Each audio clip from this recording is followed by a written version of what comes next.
अस्सलाम वालेकुम। ये जिस जगह मैं खड़ा हूँ ये नामवर अदीब अफसाना निगार सादत हसन मंटो की महबूब जगह, जहाँ उन्होंने अपनी ज़िंदगी के अयाम गुजारे लक्ष्मी मेंशन है। तारड़, मुस्तनसर सेन तारड़ जैसे मशाहिर भी यहाँ रहे। ये सामने जो आपको बिल्डिंग नज़र आ रही है, यहाँ मुस्तनसर सादत हसन मंटो साहब की रहाइश थी। अफसोस कि इस मंटो मरदूद के साथ ऐसा ही होना चाहिए था। इसकी रहाइश को नहीं बचना चाहिए था।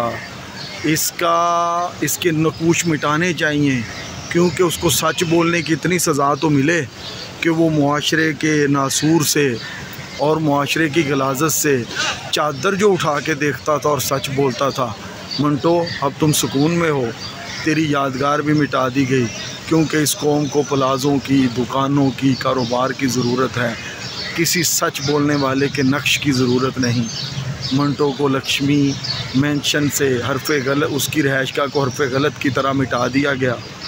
मुझे ख़बर है कि लाहौर शहर का ये हाईली कमर्शियल एरिया है, लेकिन कमर्शलिज़म के तूफ़ान में अगर एक चाय खाना बन जाता, यहाँ हम जैसे खाना ख़राब बैठते और मंटो की रूह कितनी शाद होती।